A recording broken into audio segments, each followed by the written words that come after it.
Quase começando. Começou.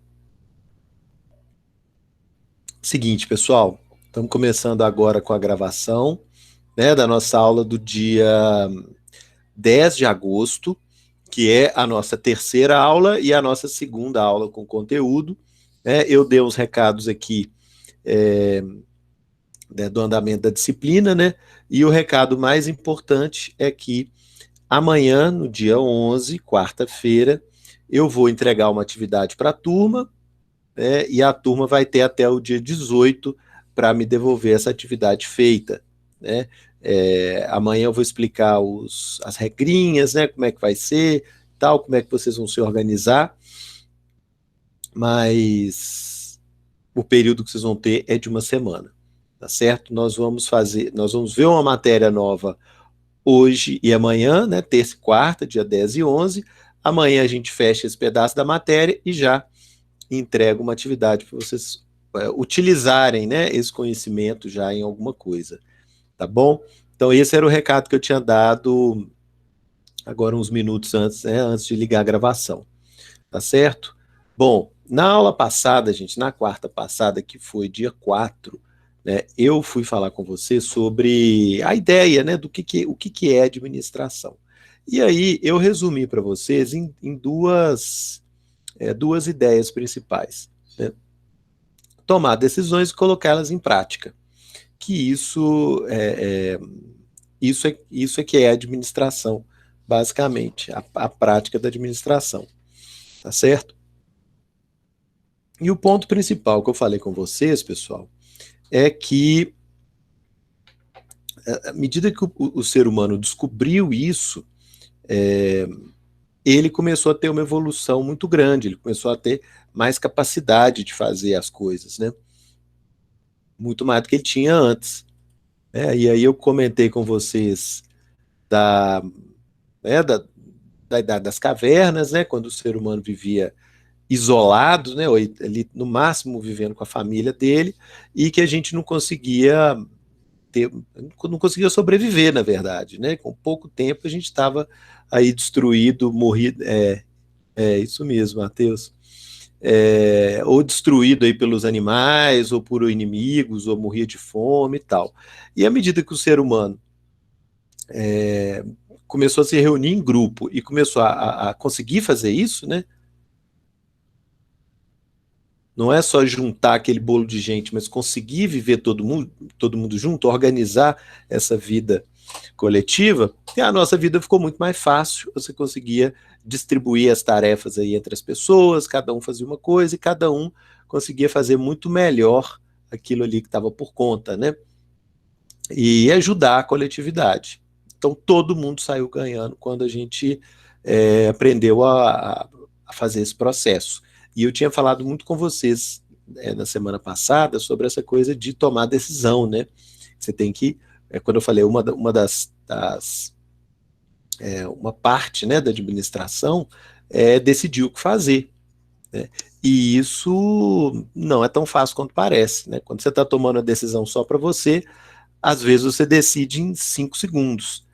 Mas coletivamente nunca vai ser tão fácil assim. Né? Quando a gente começou a desenvolver formas de fazer isso, né, em conjunto, é que nossa vida deu um salto muito grande. E aí eu expliquei isso, né? E até o surgimento do dinheiro, que eu falei na aula passada, e foi uma sequência de invenções aí, né, de descobertas, né, que o ser humano pôde fazer, porque a gente estava vivendo em grupo. Né? Então você podia ter uma pessoa por conta de pesquisar, né, melhores formas de fazer as coisas, de testar, de inventar, porque ele não ia morrer de fome enquanto ele fizesse isso. Ele não precisava parar a atividade dele para caçar comida, porque alguém trazia para ele. Em compensação, quando ele fizesse uma descoberta, ele ia beneficiar todo mundo com essa descoberta. Né? Então, essa possibilidade de organizar as pessoas, né, o trabalho das pessoas em grupo, isso aí é que é a marca da administração, né? A característica da administração. A coisa mais importante da administração é essa possibilidade de trabalhar em grupo. Né? Beleza, isso eu falei na semana passada. O ser humano só conseguiu evoluir, sair do buraco né, porque nós inventamos a administração.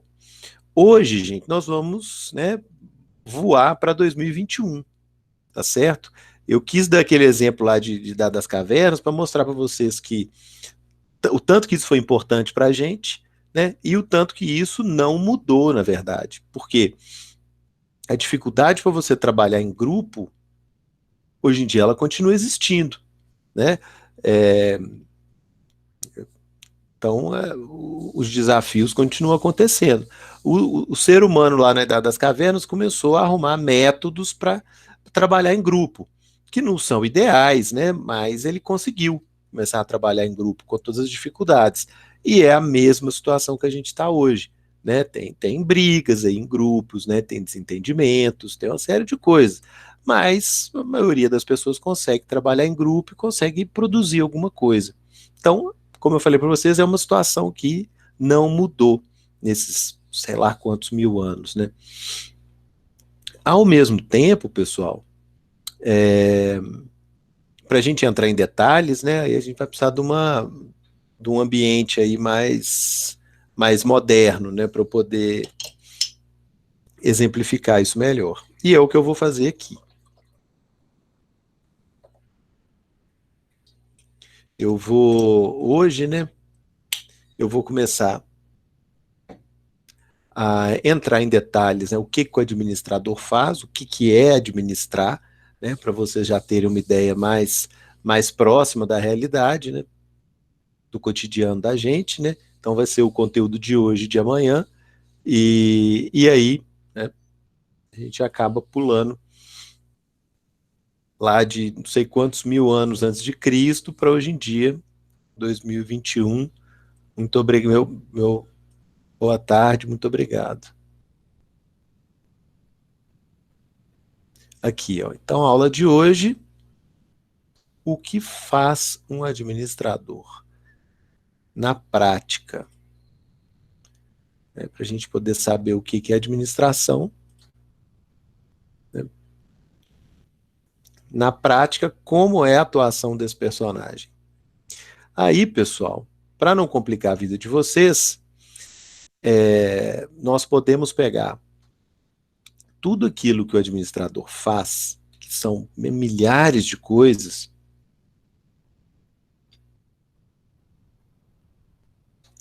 e dividir em quatro blocos, em quatro grandes blocos, né? E aí facilita muito a nossa vida, né? A gente saber que tudo bem, hoje em dia, né, qualquer pessoa que for administrar um negócio de uma maneira mais organizada, né, racional, ele vai fazer, né, milhares de ações ali diferentes, mas que todas essas ações elas vão encaixar em um desses quatro blocos, uma dessas quatro categorias. Então isso facilita muito a nossa vida para a gente poder entender, né? Então eu coloquei aqui, ó, a ação de um administrador pode ser resumida em quatro grandes tarefas, que os livros vão chamar de funções da administração, tá certo? Então, vou falar tarefas ou vou falar funções de administração, é a mesma coisa. São essas quatro categorias, né, de atividades, aí, de tarefas que o administrador vai fazer. Então, já comecei simplificando a vida de vocês, né? Aqui, ó, tudo aquilo que o administrador possa vir a fazer vai se encaixar em uma dessas quatro categorias. Tá certo? Aí uma coisa que eu gosto de perguntar, gente, só para dar um exemplo para vocês, mostrar algumas tarefas e pedir para vocês classificarem. Olha, essa tarefa aí cabe em qual grupo, né? Cabe dos quatro grupos, né? Parece aquele brinquedo de criança pequena, né? Que você tem um buraquinho de um triângulo, uma peça de triângulo para você encaixar, né? É uma tarefa bobinha, né? Mas ajuda a gente a pensar o que é uma categoria e o que é a outra, né? Organizar a nossa cabeça aí para essas funções de administração, tá certo? Não quer dizer que vai ter isso no trabalho de amanhã, não, né? Que eu vou entregar para vocês amanhã. Mas ia ser uma boa ideia se tivesse. Ou na prova também. Aqui, gente. Então, o nome dessas 4 etapas, dessas 4 grupos aí de tarefas, né, é processo de administração.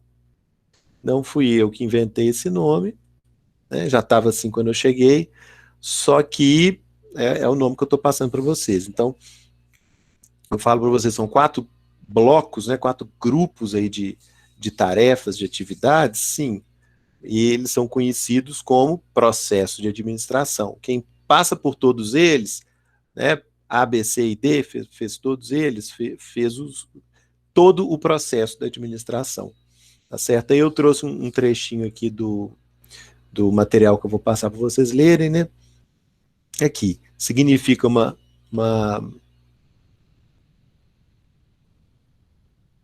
sequência de atividades, tarefas ou passos que se sucedem em um fluxo, ou seja, elas acontecem uma vez, acontece outra, é uma coisa que vai estar sempre acontecendo, é rotativa, é constante, né?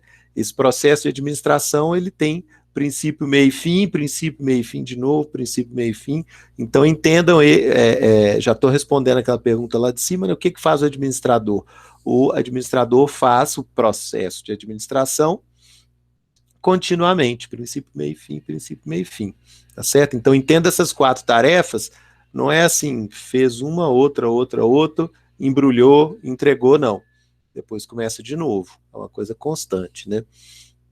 Então, essas tarefas se sucedem em um fluxo no sentido de alcançar uma meta ou objetivo. Então, à medida que você vai fazendo essas tarefas, essas funções, progressivamente você vai acabar chegando aonde você quer, né? Construindo aí o que você quer, chegando na meta que você quer. Então, é através dessas etapas, dessas tarefas que o administrador consegue construir, entregar as coisas, produzir, né? Cumprir os seus interesses, os seus objetivos. Então, aqui é um meio, um método, uma maneira de conduzir as atividades, tendo em vista algo a ser cumprido ou alcançado, ou seja, o que você está querendo, realizar, né? Então, as funções administrativas, planejamento, organização, direção e controle, recebem o nome de processo administrativo. Aqui chega do suspense, pessoal. São esses aqui os 4 grupos de tarefas que eu falei com vocês, né? E aqui o fato de que eles, no conjunto, eles recebem esse nome, processo administrativo. Então aqui, ó, são essas as 4 grupos aí de tarefas: planejamento, organização, direção e controle. Tá certo? Não precisa decorar não, viu, pessoal? Não precisa decorar não, mas é bom saber que são 4, né? E que cada um é bem diferente do outro, tá certo? E que cada um deles é composto por várias pequenas açõezinhas, né? Vários pequenos detalhes. Quando você olha aí dentro de planejamento, tem uma lista infinita de atividades que você faz dentro do planejamento. Se olhar dentro da organização, você vai achar também uma enormidade aí de coisas a serem feitas que entram nessa categoria, né? Direção, mesma coisa, né? E controle, a mesma coisa, tá certo? Então, se você for pensar o dia a dia aí de alguém que trabalha, que tem um negócio próprio, né? Ou até que administra o negócio dos outros, vai estar cheio de coisinhas, porém, cada uma das coisinhas vai encaixar em uma dessas categorias, tá certo? Então, chega de suspense aqui, pelo menos nessa parte. Aqui. Então, são essas as 4 grandes etapas do processo de administração: planejar, organizar, dirigir e controlar. Repetindo, mas só para repetir mesmo. Tá bom? E aqui, ó. Assim, a administração é o processo de planejar, organizar, dirigir e controlar os esforços dos membros da organização e de utilizar todos os recursos e competências organizacionais disponíveis para alcançar objetivos organizacionais previamente estabelecidos. O que isso quer dizer, gente? Isso quer dizer que administrar é cumprir essas 4 tarefas. simples assim, né, gente? Super simples. Administrar é cumprir essas 4 tarefas, tá? Planejar, organizar, dirigir e controlar. Elas são uma sequência, né? Elas são um fluxo, então você vai seguir, no final você volta para a primeira de novo, né? Tá? Planejar, organizar, dirigir, controlar, planejar, organizar, dirigir, controlar. Então, é uma continuidade aí, seguindo essa sequência, ok? Então, até agora eu só estou dando facilidade para vocês, né? Aí aqui é o que eu estou colocando. Existe uma sequência entre elas? Claro que existe. Sim, aqui, ó. As etapas do processo administrativo compõem uma sequência. Aqui. Aí, gente, esse ponto aqui é muito importante. Isso aqui é muito importante. Por quê, pessoal? Eu estou ensinando para vocês que o que um administrador faz no dia a dia é...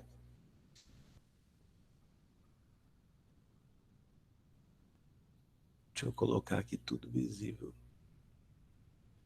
O que um administrador faz no dia a dia é planejar, organizar, dirigir e controlar. E depois ele faz isso de novo, e depois ele faz isso de novo, e amanhã ele vai fazer a mesma coisa.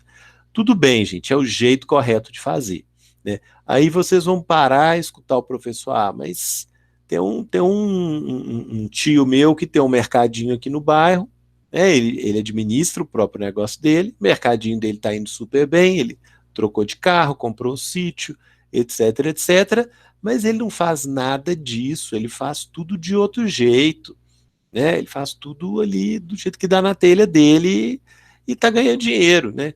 Quer dizer que quem aí está errado na história? Pessoal, ninguém está errado, tá certo? Na verdade, o que eu estou ensinando aqui é o melhor jeito possível de fazer as coisas, né? É o que está na ciência, é o que está nos livros, né?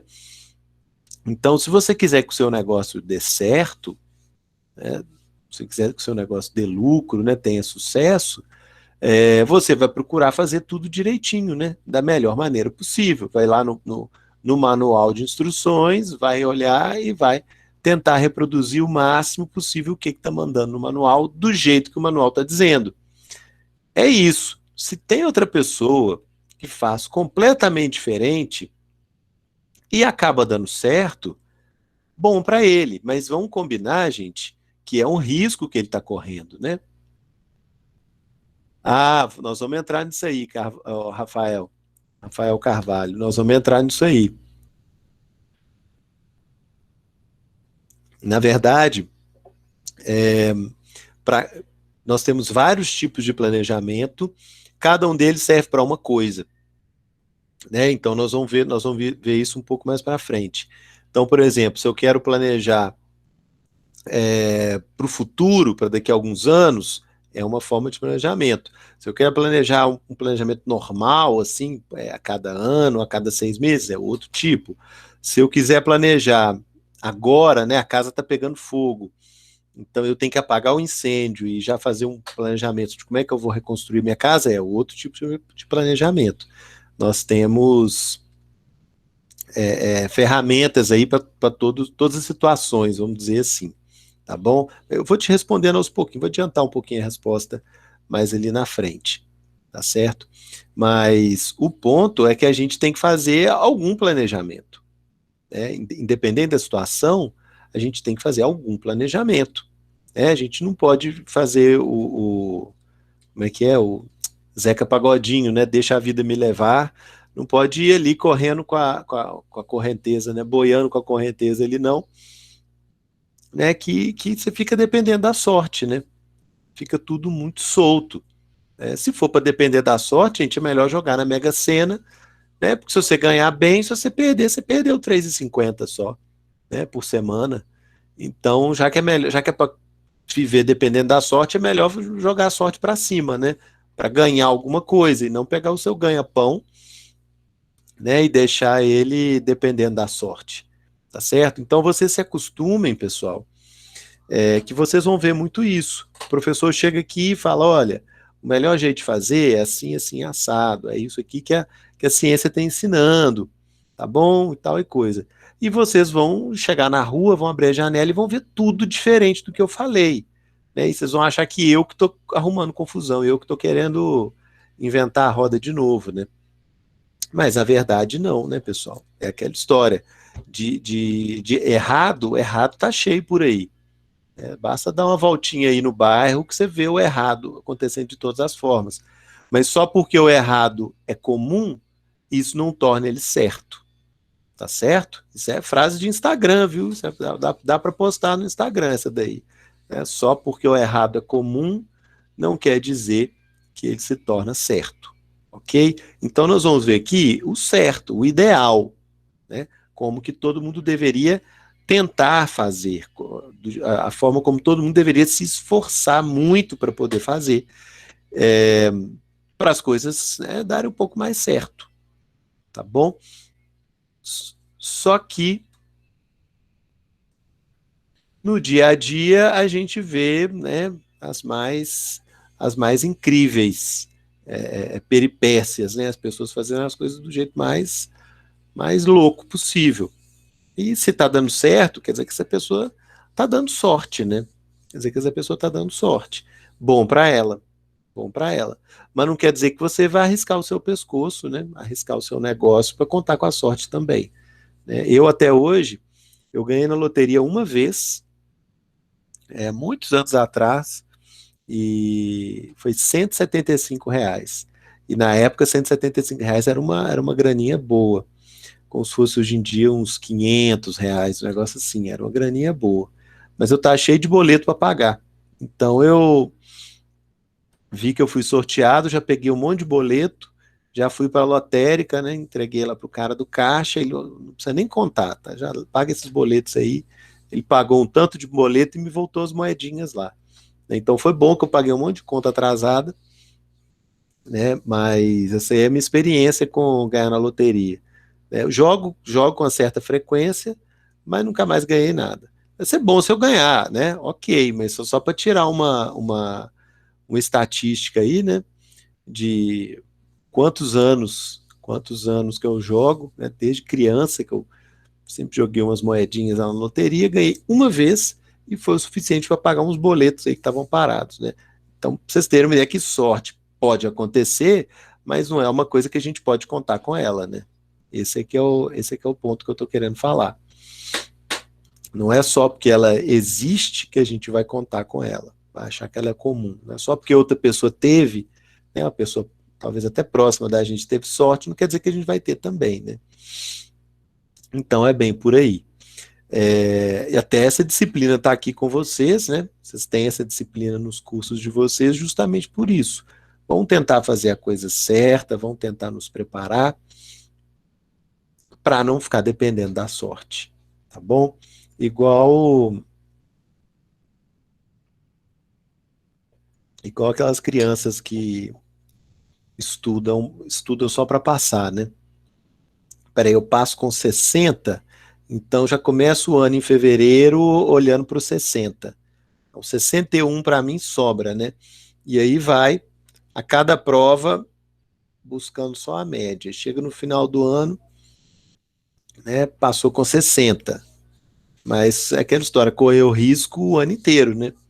Qualquer coisinha que saísse ali fora do planejado, o tombo era muito maior.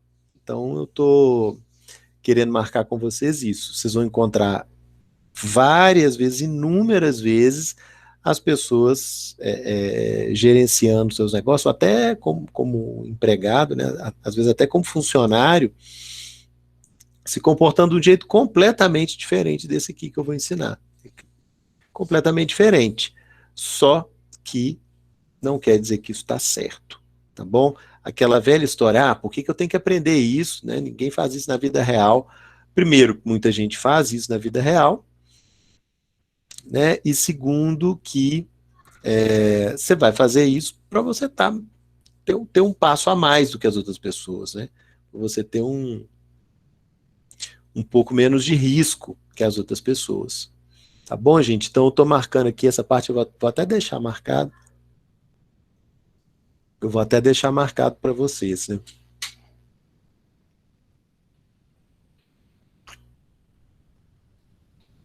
O que que é o adequado? Fazer essas 4 funções de administração, né? Na sequência, na forma como ela está colocada aqui, tá bom? Ou então, pelo menos, tentar, né, gente? Outra coisa também, né?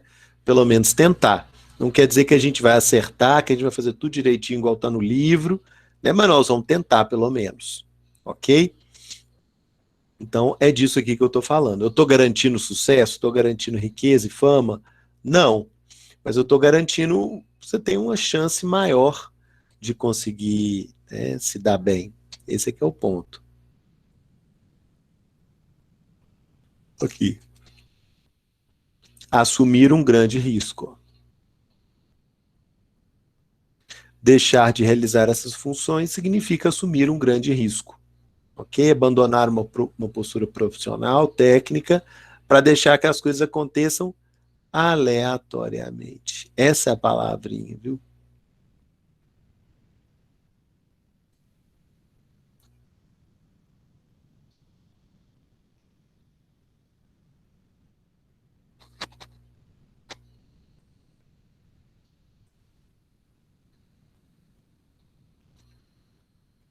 Aqui, ó. Exatamente o que eu falei com vocês.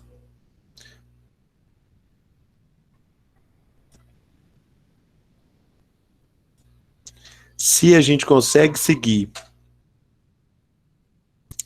essas tarefas, né, essa sequência,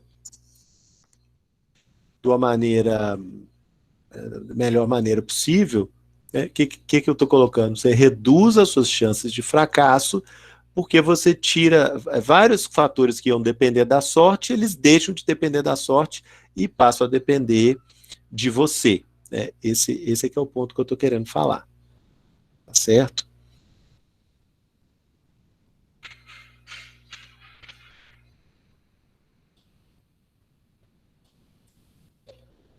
Aqui, gente, esse esqueminha desenhado aqui, ó, vamos aprender cada etapa detalhadamente. Vamos sim, Rafael. Vamos sim, é o que nós vamos fazer agora. Esse quadrinho aqui, ó, que eu quero destacar para vocês, estão aqui as 4 etapas, né? Planejamento, organização, direção e controle, tá? Teoricamente, a gente faz esse giro aqui, igual o giro do relógio, né? Começando o planejamento, na organização, depois direção e controle. Só que vocês estão vendo que as setinhas aqui têm ida e volta, né? Todas elas estão com ida e volta. Por que esse desenho tá assim?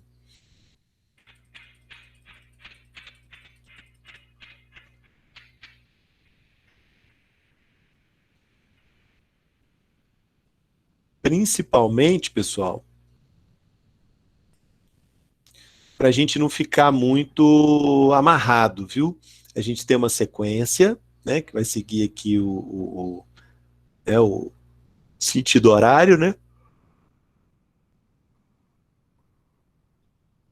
Só que, por exemplo, se a gente percebe um erro, quando chega na segunda etapa, a gente percebe que fez um erro no planejamento, a gente pode voltar para corrigir. Por isso é que as setinhas aqui tem ida e volta, tá certo? Não quer dizer que é sem sentido, não. Quer dizer que sempre, se você precisar, você pode voltar para uma etapa anterior para corrigir um erro que você descobre que você deixou lá sem consertar, né? Então, por isso que as setinhas, elas vão e voltam. E elas dão esse pulo aqui também, né?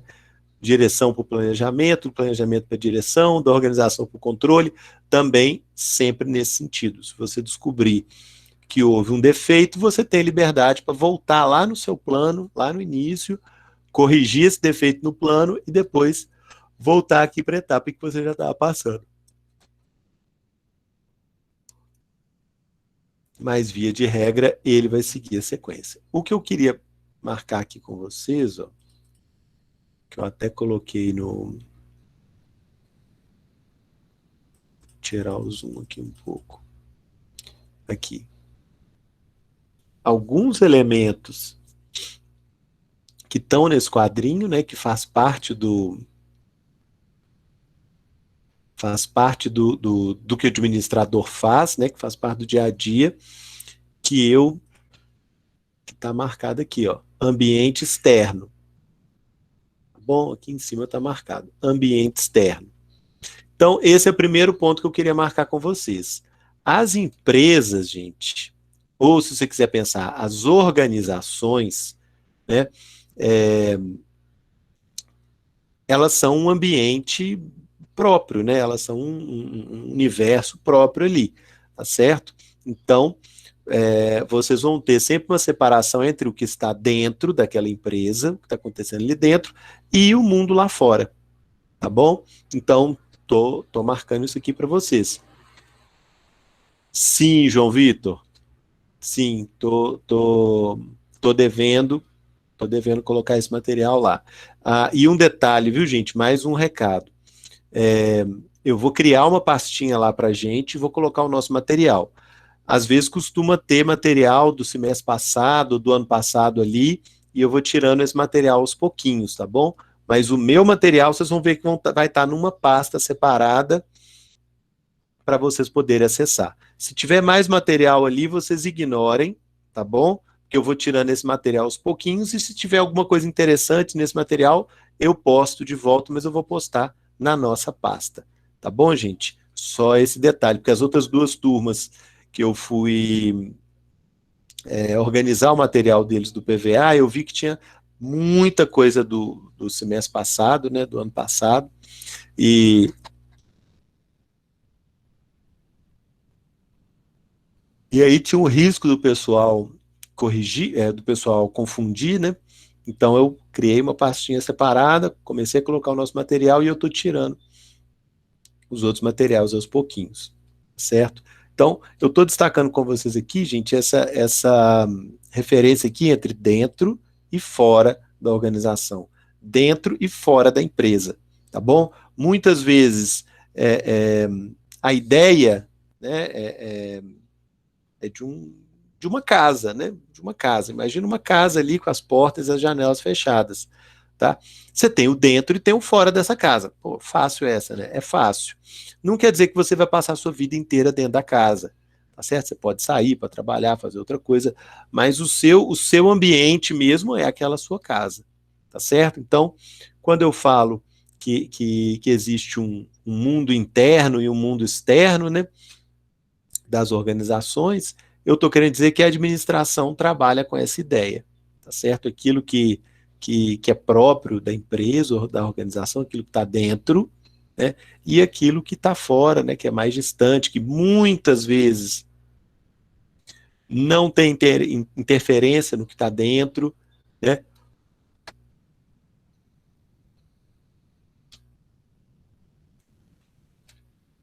Muitas vezes é um assunto completamente separado. Então, estou marcando aqui, ó, ambiente externo, ambiente interno, coloquem isso na cabeça. Por mais que o funcionário, né, entre ali para trabalhar e depois ele vai embora para o ambiente externo, né,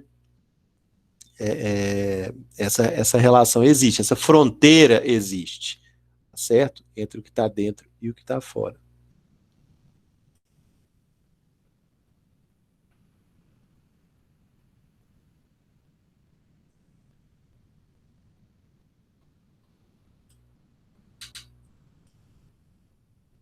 Aqui, toda empresa ou administração, né, ou organização tem relacionamento com o que está fora, mas tem que ficar bem marcado, que o que está fora é outra coisa, né? É o que está fora. E o que está dentro é que, propriamente dito, é mais importante, né?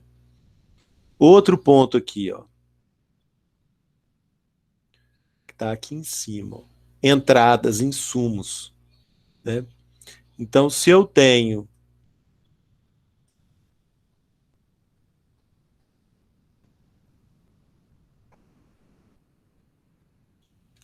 uma empresa ou uma organização, né, que existe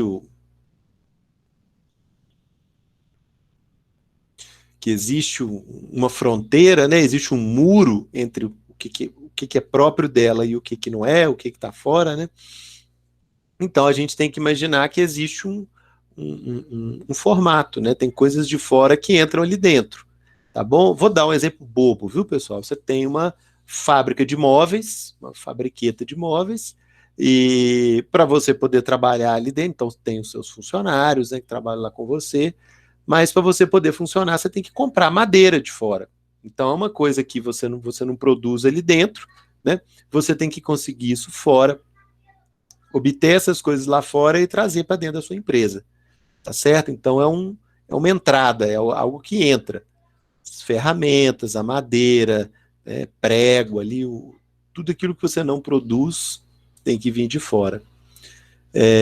Eu coloquei aqui, ó, matéria-prima, energia, alguns serviços que você tem que contratar de gente que está de gente que fica fora, né?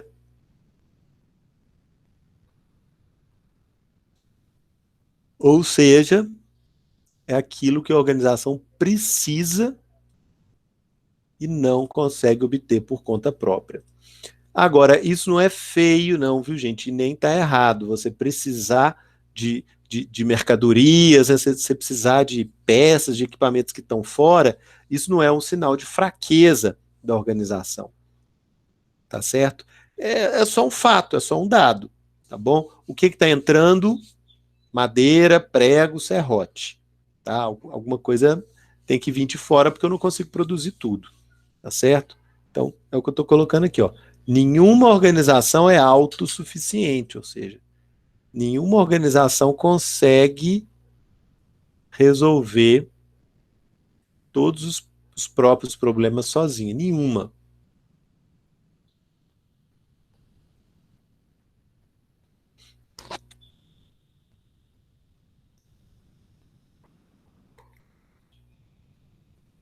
Gente do céu, desculpa, tô tomando café aqui, mas pelo visto o café tá aguado, não tô adiantando nada.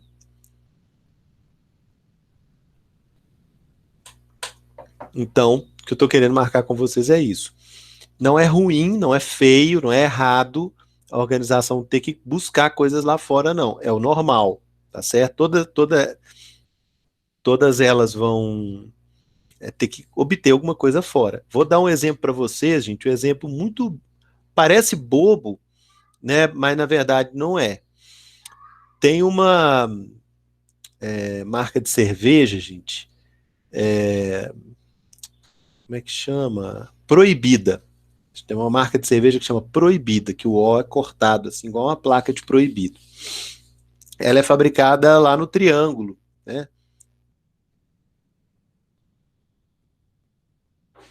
Não, mas a ONU, Matheus, ela, vamos pensar, ela não produz nada assim necessariamente, né?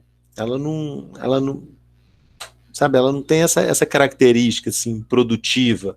Ela é um ambiente onde as pessoas, né, os representantes dos países vão ali conversar, né? Só um segundinho, pessoal.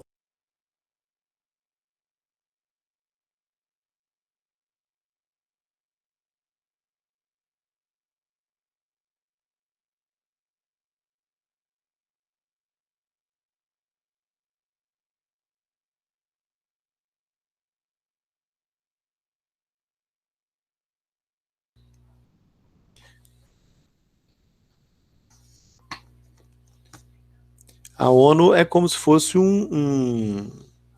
como se fosse uma praça, né? É uma praça aberta onde todo mundo pode chegar lá e discutir seus problemas.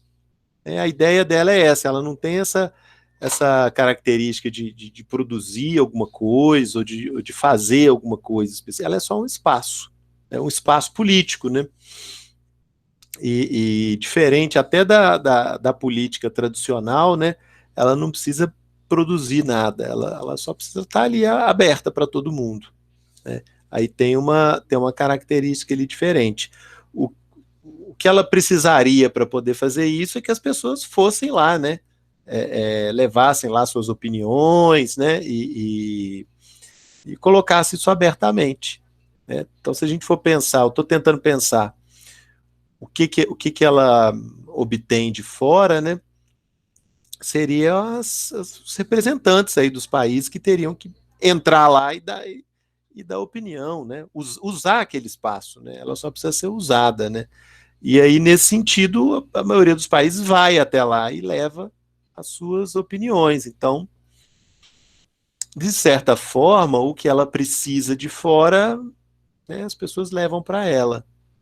Né? Aí eu estou pensando no prédio, né, naquele edifício lá da ONU, lá em Nova York. Né? Não estou pensando ela como um governo, né? Porque, na verdade, ela é só aquele espaço ali, ela é só aquele prédio ali onde todo mundo vai para conversar. Tá certo? Ela não tem esse poder, assim, né, de tomar as decisões. Não sei se eu te respondi bem, Matheus. Depois você me diz aí se tiver dúvida ainda. Tá certo? Mas o que ela precisa produzir ali, ela produz, que é debates, né? Aí as pessoas vão do mundo inteiro para lá para fazer os debates, né? Então isso é normal. Eu estava falando da fábrica de cerveja, né? Que uma vez eu uma vez eu fui, gente, na cidade Frutal, no Triângulo. Né? Se você for imaginar o nariz de Minas, né? Aparece a cabeça de uma pessoa, né? Uma pessoa de perfil, né? Com o nariz bem comprido, o triângulo é aquele nariz comprido, e se você for olhar embaixo do nariz, tem uma melequinha pendurada, né?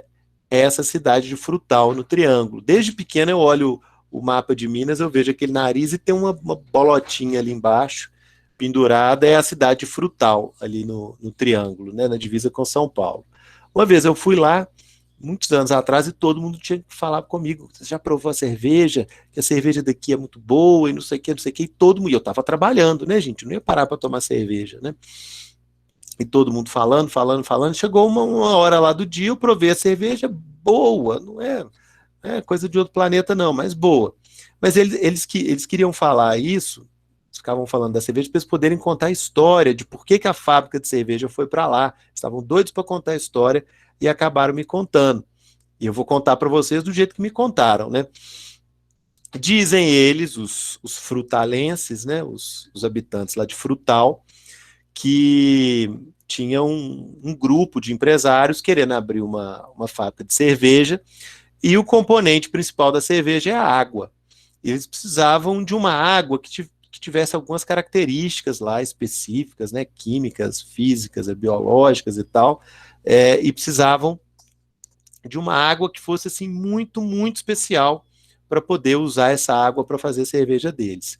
E aí eles, assim, me contaram, né, contrataram da NASA lá dos americanos um satélite responsável aí por essas coisas de meio ambiente e pediram para procurar onde que ia ter esse tipo de água no Brasil inteiro. O satélite deu aquela varredura no Brasil inteiro e falou aqui, ó, e apontou lá para Frutal, né, que é aquela pontinha lá embaixo do nariz do nariz de Minas, né? Do Triângulo Mineiro. E aí os caras foram lá e abriram a fábrica lá, né? Na beira do Rio Grande, que é o rio que faz a divisa de Minas com São Paulo, ali no Triângulo, né? Botou a fábrica ali. A fábrica podia ter ido para qualquer lugar do Brasil, né? Mas foi para lá por causa aquele lugar específico, a água tem tudo que eles querem para fazer aquela cerveja. Ok, ok, essa é a história. Mas o ponto principal, né, é que eles precisam da água para fazer a cerveja, a coisa que eles mais precisam. E não pode ser uma água da torneira, né? Não pode ser qualquer água.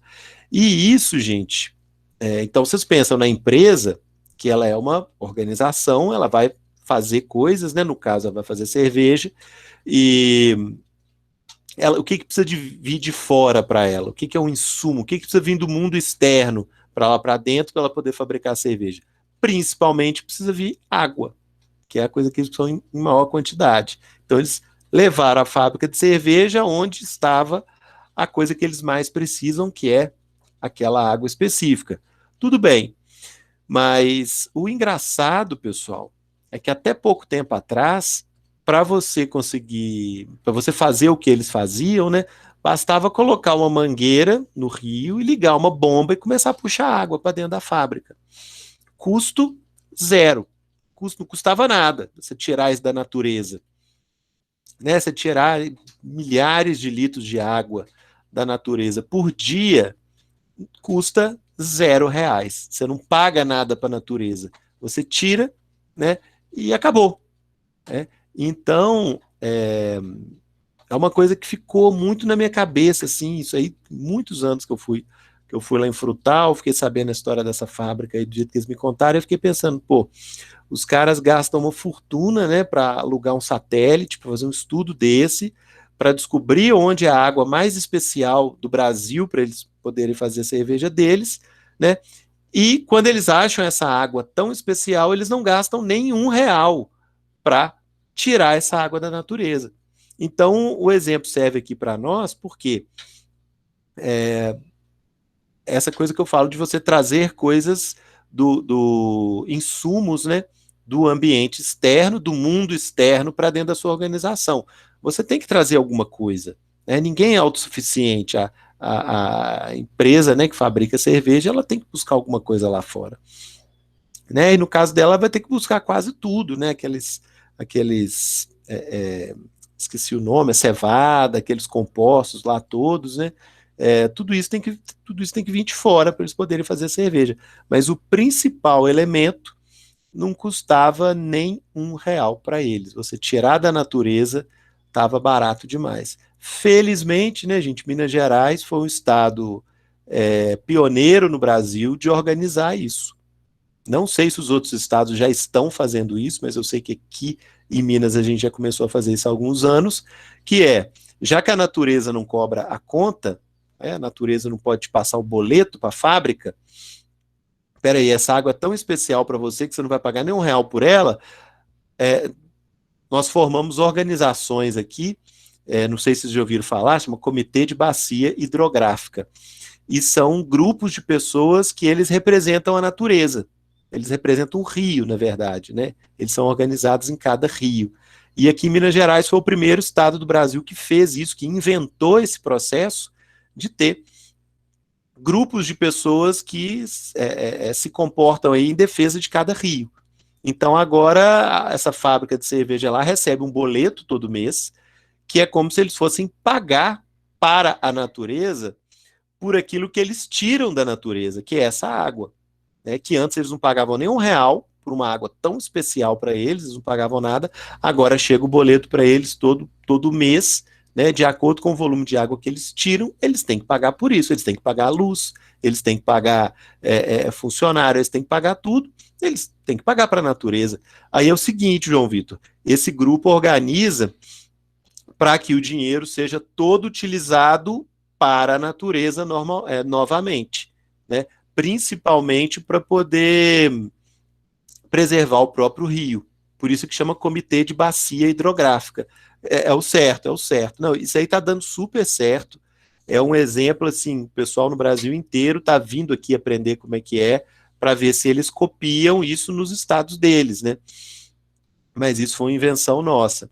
Então, por exemplo, você tem uma área ali que está degradada, né, uma nascente ali que tiraram as árvores, a nascente secou, eles usam esse dinheiro para replantar, organizar tudo, fazer limpeza, construir aquelas estações de tratamento de esgoto, né, para o esgoto da cidade não cair direto no rio, para ele ser tratado, né, e é um negócio muito bacana. Uma fábrica dessa, né, igual eu falei, pagava milhões para descobrir onde é a melhor água, mas não pagava R$ 1 pela água em si, agora ela paga alguma coisa para preservar o rio de onde ela tira essa água.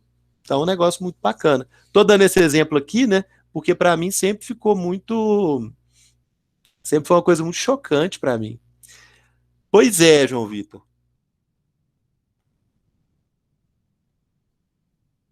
Eu nunca vi, eu nunca vi nenhum escândalo assim relacionado, não. Isso, Rafael, aula até às 15. Eu nunca vi nenhum escândalo, não, porque geralmente é muito dividido.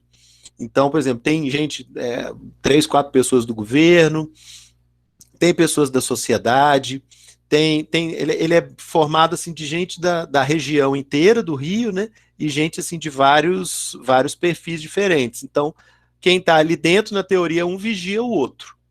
né? Um toma conta do outro ali para não acontecer nada. Nunca ouvi falar de ter dado nenhum escândalo, não. É uma coisa que deve ter uns 10 anos para cá. Inclusive, o primeiro foi da bacia do Rio Pará. O primeiro de Minas que começou a funcionar foi da bacia do Rio Pará, que fica aí um pouco depois de Florestal, né?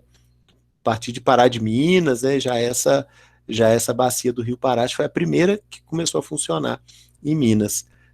Então é para marcar essa ideia, olha, você está tirando uma coisa da natureza, tá tirando uma coisa do ambiente externo, agora você tem que pagar por isso.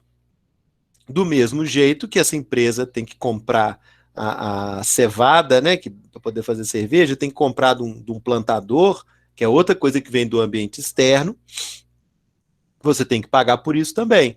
Né? Agora eles pagam pela água que eles tiram da natureza. Então é um exemplo assim bem geral, né, bem amplo, né, mas é para poder ilustrar essa história de que toda organização tem que receber alguma coisa do que vem de fora.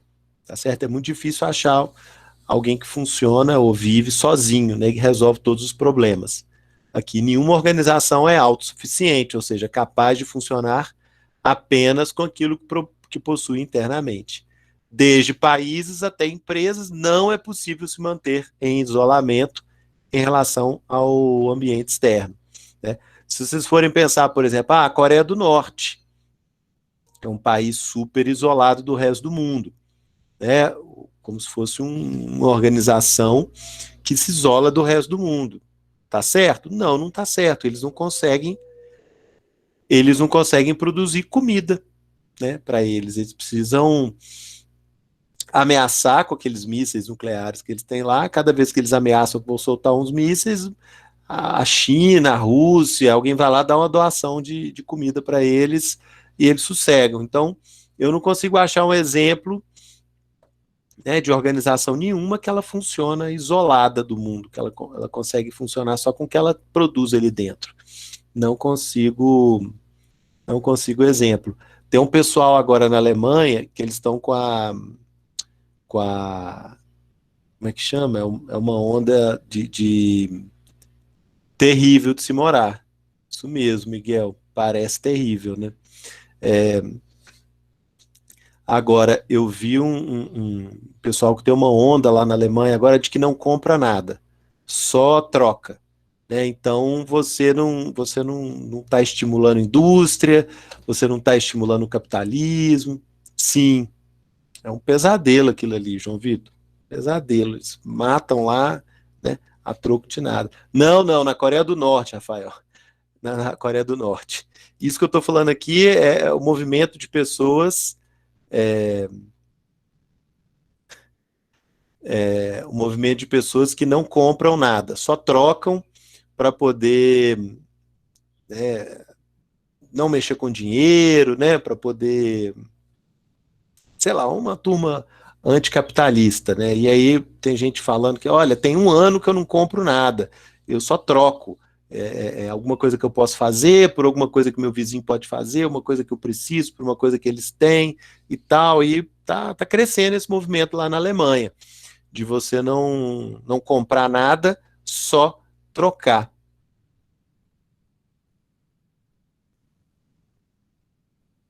É possível, Miguel, não duvido não. É possível. Mas é aquela história, né?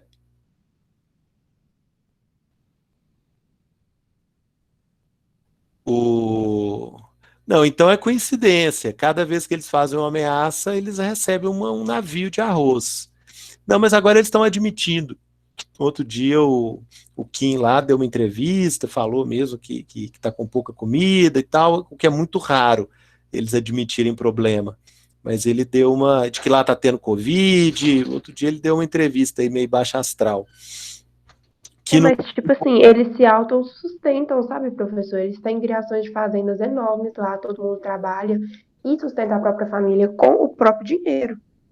Sim, sim, é,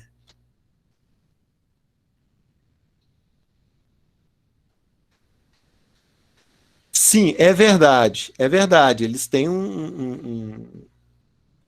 o ideal, vamos dizer assim, o ideal deles é que eles consigam produzir tudo que eles precisam.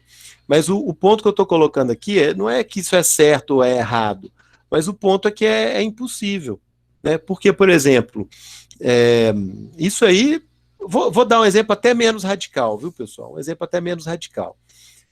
Porque lá é um país pequeno também, né? O clima lá não ajuda muito, lá chove muito, faz muito frio. Vamos pegar um exemplo mais tranquilo, que é o Brasil, por exemplo. Nos anos 80, gente, o Brasil se fechou para o mundo. Não foi igual à Coreia do Norte, não, mas a gente se fechou muito para o mundo. É, isso aí foi minha infância. Né? Você não podia vir quase nada do exterior para cá, as pessoas não viajavam, era um isolamento muito grande em relação ao resto do mundo. E, e o Brasil tem todos os climas possíveis, tem todo tipo de solo. Teoricamente, a gente tinha condições de produzir tudo que a gente precisasse aqui. Mas mesmo assim a gente não conseguia. Tem coisas que realmente não dá para fazer, ou porque não tem clima, ou porque a gente não tem tecnologia, ou porque a gente não consegue produzir na quantidade que é necessária. Essa ideia da autossuficiência, todo mundo tentou em algum momento, né? Que é o que a Coreia do Norte tenta agora. No caso deles, um problema de clima, o clima deles é muito ruim mesmo, né? Muito chuva, muito frio, numa boa época, uma boa parte do ano, então é impossível eles terem agricultura o tempo inteiro. Então acaba faltando comida. Isso é, um, isso é uma coisa que eles não têm muita escapatória, né? Eles nunca vão conseguir produzir toda a comida que eles vão precisar durante um ano. Né? Mesmo aqui no Brasil, que a gente tem condições de produzir demais, a gente ainda faltavam algumas coisas e a gente nunca conseguiu se isolar totalmente. Na verdade, no nosso caso aqui, foi por uma crise econômica, né, que a gente não tinha dólar, a gente não tinha dólar para poder fazer compras no exterior, né, comprar coisas importadas, então a gente parou de importar tudo. A gente se isolou do resto do mundo, porque a gente não tinha muito como fazer muito comércio, né? E mesmo assim a gente acabou sentindo muito esse isolamento, tá certo? Mas deixa eu ver os comentários aqui.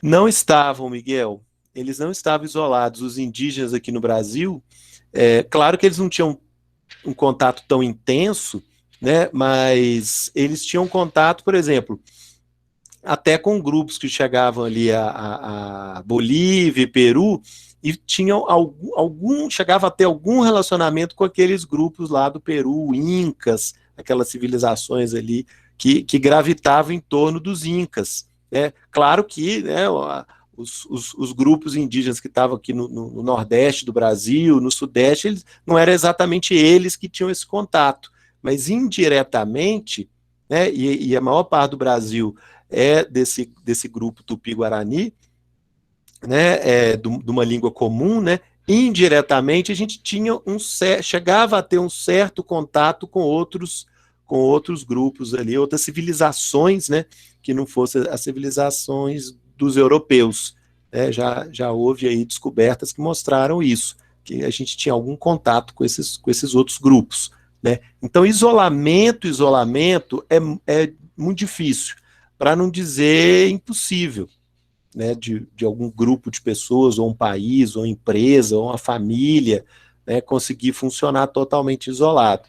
Né? Então, eu dei o exemplo da Coreia do Norte, porque eles tentam até hoje manter esse isolamento, por questões econômicas, né, por causa do modelo aí de produção socialista. O modelo de produção socialista, ele adota um pouco essa ideia de autossuficiência, né? Mas também por motivos políticos, para eles continuarem tendo o controle ali do país. Né? No caso do Brasil, Rafael, funcionou mais ou menos. Porque se a gente não tinha dólar para poder fazer compra no exterior, comprar produto importado, aqui no Brasil a gente estava com uma dívida absurda que os militares fizeram, e para a gente pagar essa dívida, a gente tinha que pagar em dólar, né? porque pegamos os militares pegaram esse dinheiro no exterior, né? Então a gente estava zerado aqui de dólar para poder. Então você não podia comprar uma televisão, um produto importado, porque ia ter que pagar isso em dólar lá fora, né? E os nossos dólares estavam todos reservados para pagar a nossa dívida, né? Para a situação não piorar ainda mais. No caso do Brasil, então o que a gente fez foi pagar essa dívida, né? Chegou um momento ali no meio dos anos 90 que a gente resolveu esse problema. Nós pagamos a maior parte da nossa dívida externa. É, mas, por outro lado, o Brasil ficou muito atrasado. Em termos de tecnologia, por exemplo, até hoje a gente sofre isso. Por quê? Quando começaram a surgir os computadores, como a gente conhece hoje, os computadores pessoais, né, os PCs, né, o personal computer, ali no final dos anos 70, início dos anos 80, que não tinha isso. Enquanto nos Estados Unidos, na Europa, no Japão, começou a ficar uma coisa acessível para as pessoas comprarem e terem em casa, e aí, né, começar a mexer com essa tecnologia, as crianças, os jovens, adolescentes, todo mundo se envolver com isso para né, fazer essa tecnologia crescer e tudo. Aqui no Brasil a gente estava no papel, caneta e máquina de escrever, né? Não era, a gente não tinha acesso ao computador pessoal, né, porque ia ter que importar, ia ser em dólar e a gente não tinha como pagar por isso, e mesmo aqueles grandes computadores para centro de pesquisa, para universidade, a gente tinha pouquíssimos, porque era muito caro e custava em dólar, e a gente não conseguia comprar. Então o que a gente teve que fazer? Inventar os nossos computadores. A gente teve que, de certa forma, reinventar a roda, inventar uma coisa que já existia. Então a gente produzia alguns computadores aqui no Brasil, muitos, vocês devem ver isso em alguma disciplina aí, melhor do que eu estou explicando até. Né? Nós tínhamos alguns aqui que eram meio que gambiarra nossa, meio que invenção nossa aqui, mas eram muito caros, muito atrasados, a gente ainda não dominava a tecnologia, era um produto assim de terceira categoria. E mesmo assim acabava saindo muito caro, porque era uma coisa que a gente não sabia fabricar. A gente estava aprendendo ainda, né? A gente estava aprendendo. Então a situação foi mais ou menos essa, tá certo? Então funcionou para pagar a dívida, né? Mas não funcionou porque foi um período aí que a tecnologia avançou muito no mundo e o Brasil não participou disso. Só nos anos 90 que a gente resolveu esse problema da dívida um pouquinho, né? E aí veio o Plano Real, organizou a economia um pouco, e aí que a gente começou a poder importar isso e começamos a ter contato com essas tecnologias. Isso aí eu já estava, né, na minha final da infância e início da adolescência, eu lembro das pessoas, né, começando a poder comprar computador, né, a ter algum contato com isso. Isso aí foi 15 anos depois, o resto do mundo inteiro já estava lá na frente, a gente ficou para trás, em termos de tecnologia. Então nós perdemos um tempo precioso aí nesse sentido. Olha, na prática, Rafael, é o seguinte, a gente deve para alguns e outros devem para a gente, tá certo? E é um fluxo isso, tá bom? Se você parar para fazer a conta aí na ponta do lápis, tem mais gente devendo para a gente do que a gente devendo para os outros, tá certo? Então nós estamos aliás, nós estamos bem positivos nesse ponto, na verdade, em termos de dívida externa, né? Se você fecha a conta ali, tem mais gente devendo para a gente do que a gente devendo para os outros. É a mesma coisa que os Estados Unidos. Os Estados Unidos são o país que mais deve no mundo. É o país mais endividado do mundo. Mas se você for ver, é o país que mais tem a receber do mundo. Todo mundo deve dinheiro para eles também. Se você for parar na ponta do lápis, né, fazer as duas contas, eles estão no positivo. Tem mais gente devendo para eles do que eles devendo. Nós, felizmente, hoje em dia, nós não temos mais esse problema. Hoje em dia nós temos outros problemas. Mas essa época aí toda era de uma penúria muito grande, gente. Vocês provavelmente, né, quase certamente, vocês não eram nascidos. E vocês agradeçam por isso, que o Brasil era uma roça, assim, roça mesmo, sabe? Zona rural. A gente não tinha contato com nada, a gente era jeca mesmo, de nunca ter visto as coisas. Né? O país inteiro era muito muito isolado, muito atrasado, né, em relação ao que acontecia em todo lugar no mundo. Depois que a gente foi se abrir para ver o que existe lá fora, né, e até hoje em dia a gente não caiu a ficha muito, não. Não falo da minha CS, não entendi.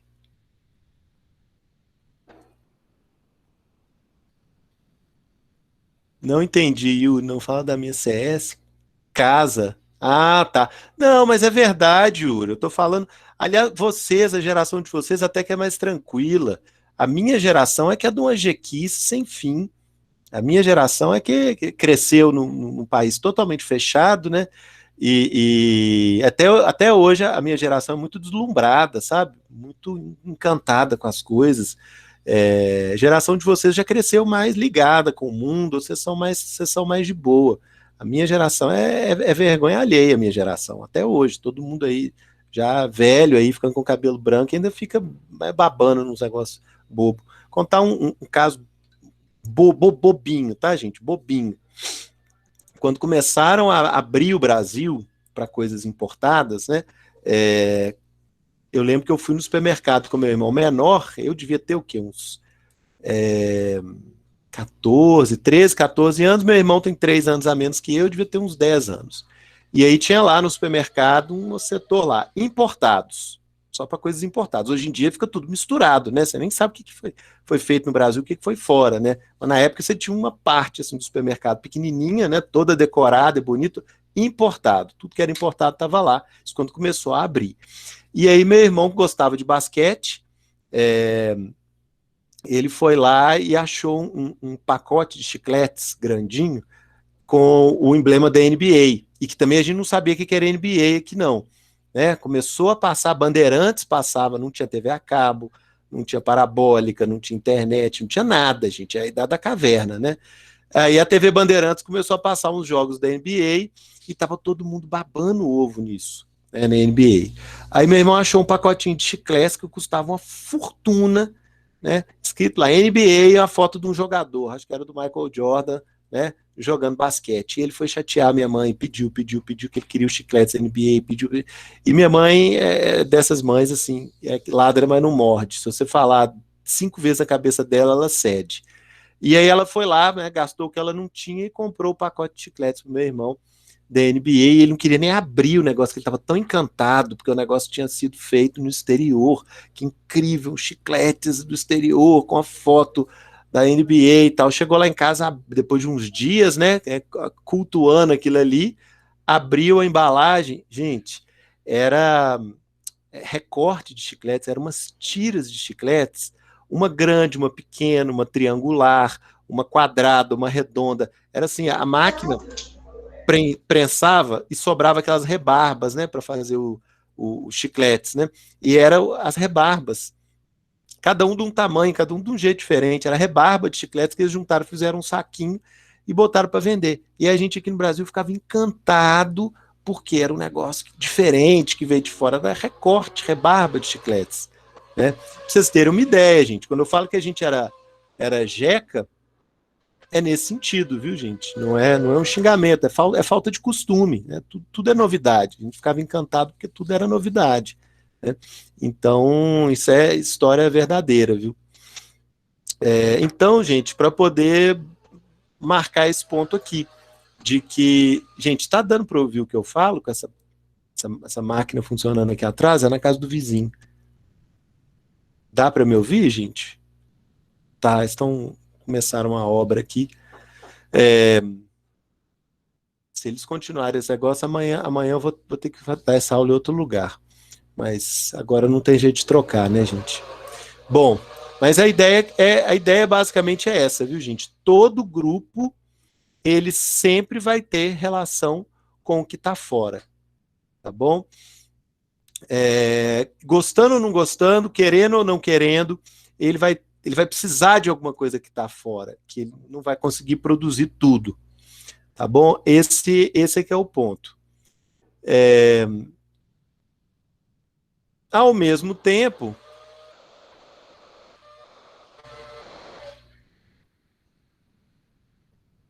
toda organização, toda empresa, toda família, todo país, todo grupo, todo grupo que vocês imaginarem, ele também vai dar alguma coisa para o que está fora, para o mundo lá fora, né?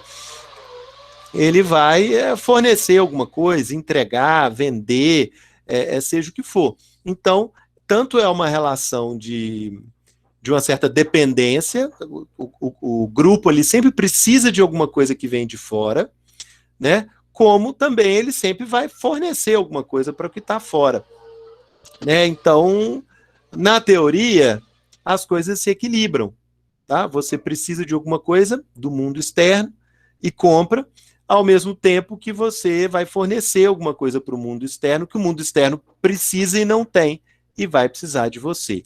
Na teoria, pessoal, esse jogo se equilibra, tá bom? Cada grupo precisa de alguma coisa, mas tem alguma coisa a oferecer em troca, tá certo? Se for pegar esse exemplo dos países que eu falei, o mundo funciona, né? A economia do mundo funciona, porque para cada coisa que você precisa, tem você como país, né? Tem alguém precisando do que você tem para oferecer. Então, no fundo, né? Na ponta do lápis aí, né? No limite, as coisas vão se equilibrar de alguma forma, tá certo?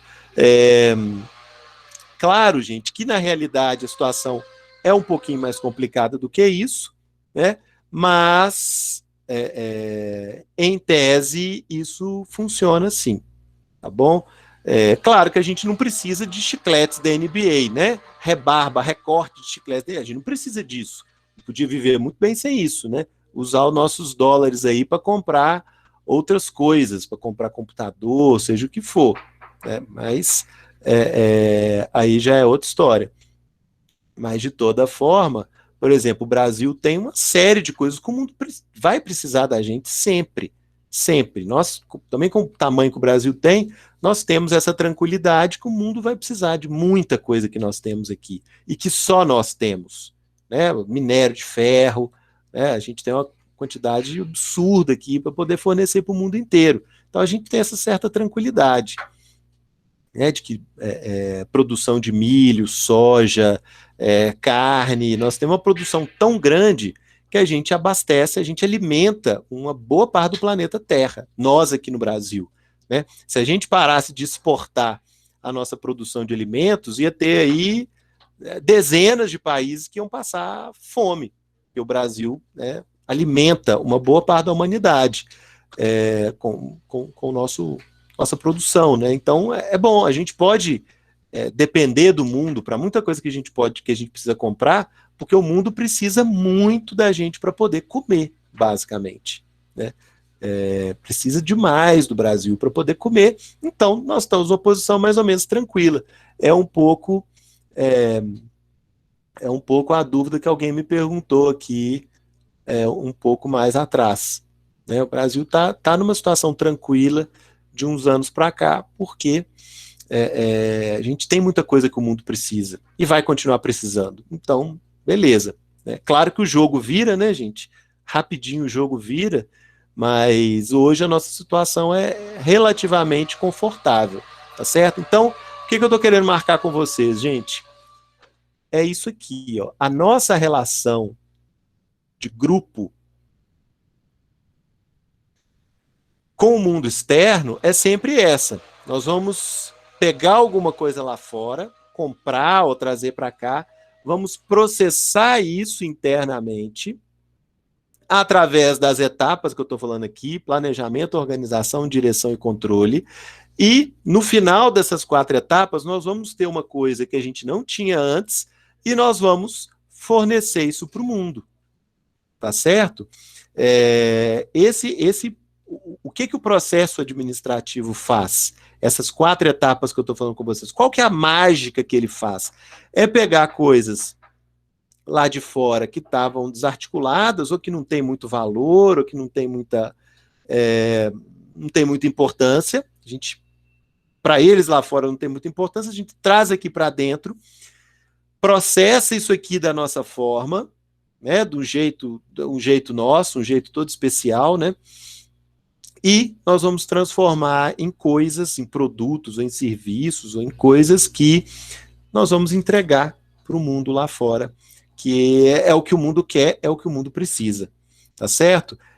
Então, o que eu estou falando aqui? A maioria dos livros, eu vou passar um capítulo aí para vocês lerem depois, para vocês terem a referência para ler, né?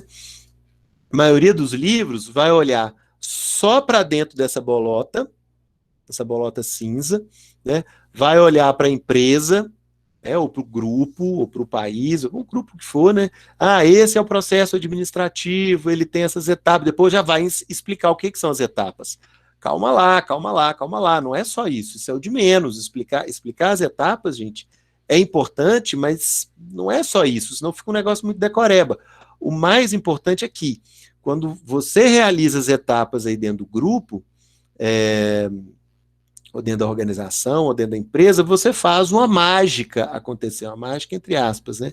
Você faz uma mágica acontecer, você faz surgir uma coisa que não existia antes, né? Pensa, por exemplo, nesse exemplo que eu dei da fábrica de cerveja. Eles vão pegar cevada, aquelas coisas que misturam na cerveja, lúpulo, umas coisas lá para fermentar e tal, mais a água do Rio Grande, né? Ou seja, são coisas que isoladamente não tem nada demais, né? Fazem o processo deles lá, né? Escondido lá, que é um processo secreto, e no final vai sair a cerveja enlatadinha, né? Geladinha para quem quiser, que eles dizem que é muito boa. Não achei tão especial assim não, mas também não chega a ser ruim, né? O ponto que eu quero marcar com vocês é esse, viu, gente? O processo administrativo, né? Essas 4 etapas aqui, elas transformam, elas geram uma coisa que não existia antes. Sabe? Por que eu estava usando esse exemplo da fábrica de cerveja? Uma vez eu vi vendendo no supermercado uma caixinha, nem muito grande, estava lá, kit cerveja. Eu fui ver, aí tinha umas fotos lá, né, um negócio, kit, leva para casa, faça sua própria cerveja. E eu sou esse tipo de gente que gosta de pegar e fazer coisa, eu sempre estou fazendo alguma coisa, né, com as mãos, né, montar, construir, quebrar, consertar, eu sempre estou fazendo alguma coisa, né. Eu achei super legal esse kit cerveja, eu gosto de cerveja, vou levar para casa, vou fazer minha própria cerveja. Quando você vê as coisas ali, os saquinhos lá com os produtos, gente, deu um desânimo, umas poeirinhas secas, uns galhozinhos secos, uns negócios. Não chega a tanto, não, Yuri, não chega a tanto, não. Não tô nem com tempo para isso. Mas se você for ver os itens, né, os elementos que você precisa para fazer cerveja, você desanima. Você desanima de fazer, eu desanimei de fazer, deixei o negócio lá, nem custava caro, não. Desanima de fazer e até desanima de beber, se bobear. Porque umas coisas muito, sabe, uns gravetinhos secos, um negócio que parece que está 2 anos dentro do saco plástico, parece que está estragado com a poeirinha branca. Esse trem não vai dar coisa que presta, não, pelo amor de Deus. E desanimei mesmo. Né, umas farinhazinhas lá, uns negócios meio uns granulados lá. Você olha, mesmo que esteja tudo correto aqui, eu não vou querer beber o que sai dessa mistura, não, viu? Entendeu? A ideia das partes separadas.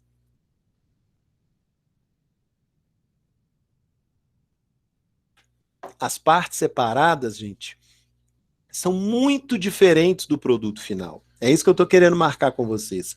As partes separadas são uma coisa, e o produto final, ele não é a soma das partes separadas, ele é algo muito maior do que essas partes separadas. Esse é que é o ponto que eu estou querendo marcar com vocês. E onde que acontece essa mágica? Né? É o que eu costumo falar aqui, ó. Até quando eu dou outra matéria, mas...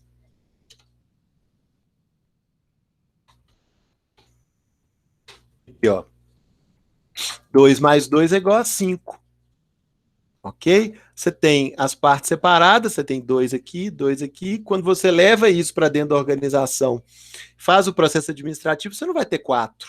Você não vai ter só um encaixe ali das partes separadas. Você vai ter uma coisa maior do que você tinha antes, tá certo? O produto que sai, ele é mais valioso, ele é mais interessante, ele é muito melhor do que a conjunção ali, né, a soma das partes separadas que entraram, tá certo? E de onde veio essa mágica? Por que entram 2 e 2 e por que não sai 4? Por que sai 5, que é um produto maior? Porque o processo administrativo tem esse poder, essa capacidade. Você vê que eu estou colocando aqui, ó, de gerar valor, de criar valor. Aqui, as funções da administração, ó.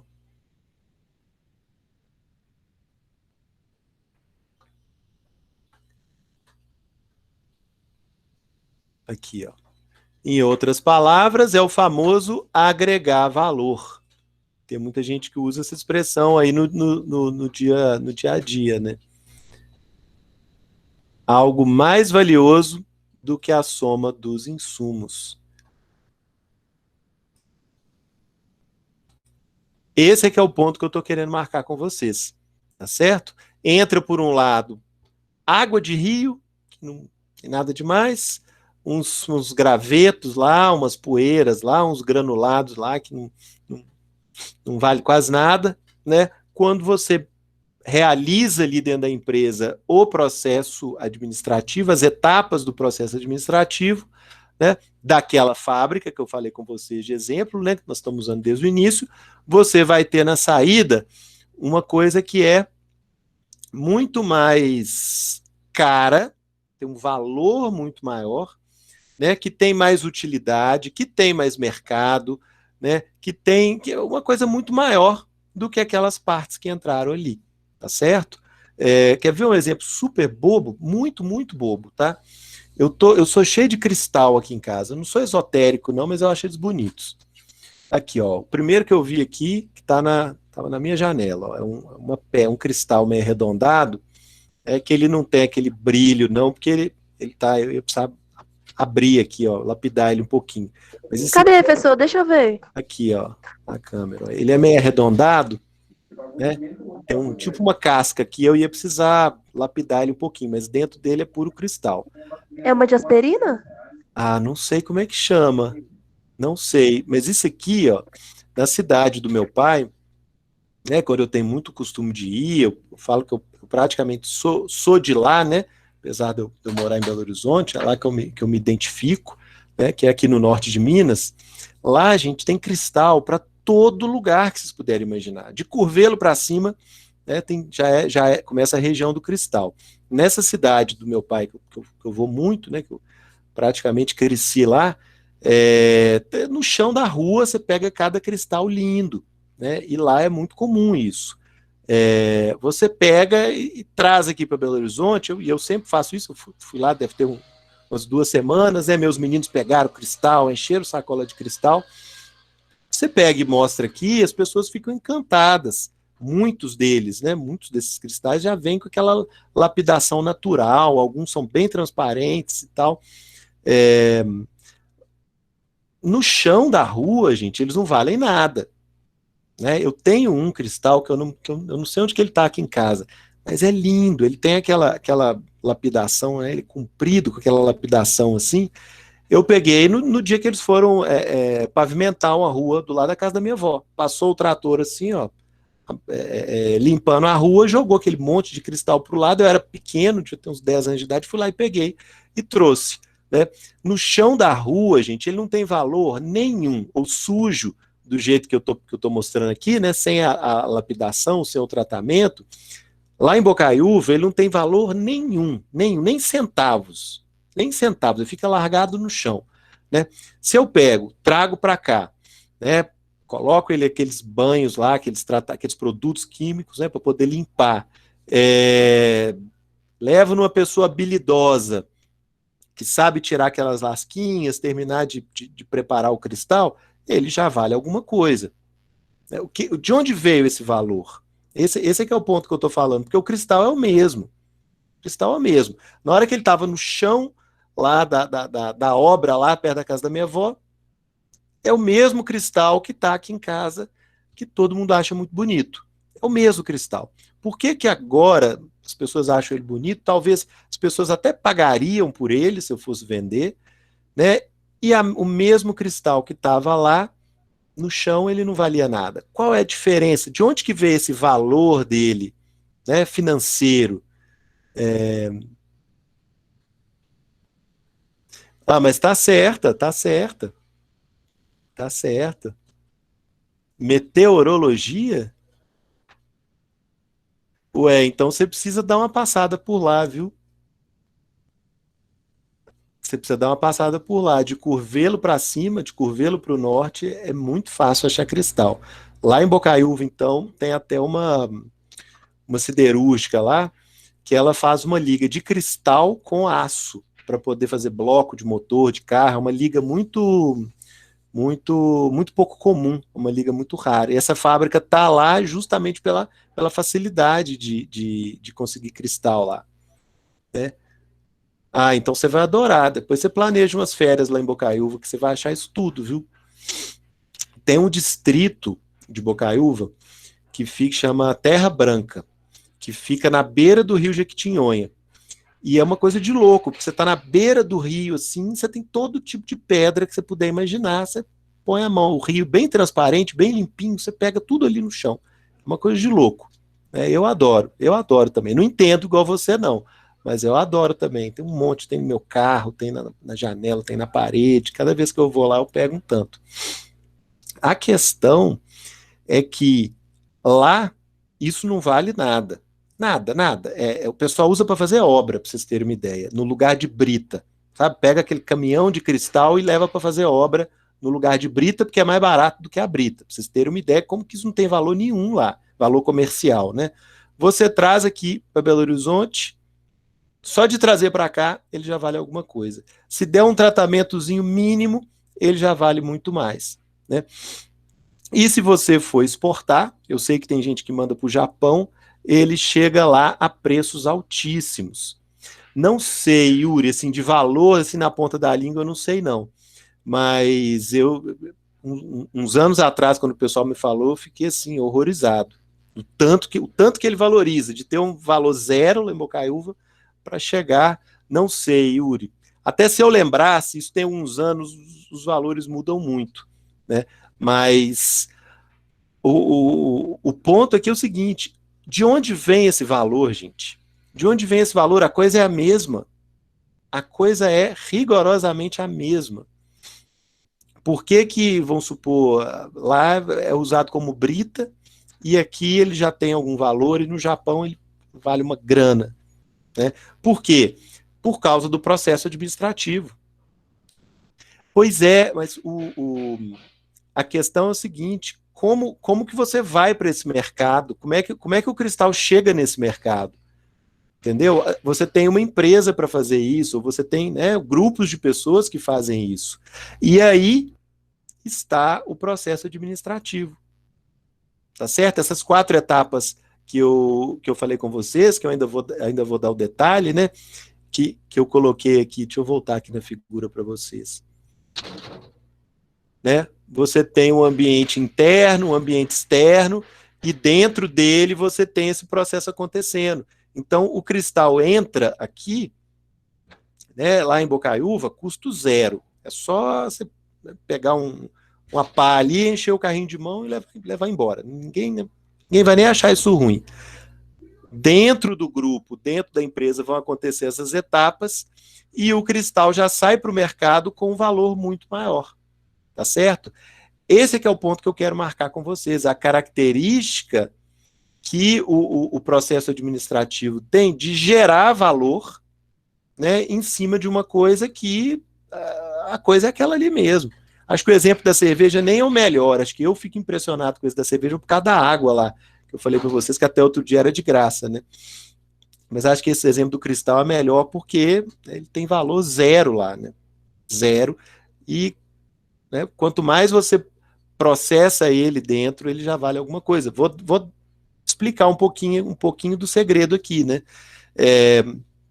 Se eu pego esse cristal lá em Bocaiúva, você encheu a caminhonete dele, né? e trago ele aqui para Belo Horizonte, eu já fiz um processo administrativo. Eu já fiz um processo, que é um comércio. Uma empresa comercial, um distribuidor, um revendedor, né, um atacadista, o que ele faz é isso, ele pega um produto inteiro, o processo administrativo dele é de comercializar, então ele vai pegar de quem oferece e vai levar para quem quer comprar. Né? O comércio é isso, é um processo administrativo que ele é basicamente achar onde tem e achar onde está querendo e levar de um para o outro. Como é um processo administrativo, ele gera valor, ele gera riqueza, tá certo? Então, se eu encho a caminhonete lá em Bocaiúva a custo zero com esse cristal, trago aqui para Belo Horizonte, ele já vai estar valendo alguma coisa. Com certeza já paga o meu combustível de lá para cá e já vai me dar um lucrinho. Né? Só de eu ter feito esse comércio, a minha empresa comercial, né, de compra e venda de cristais, ela vai dar o valor para uma pedra.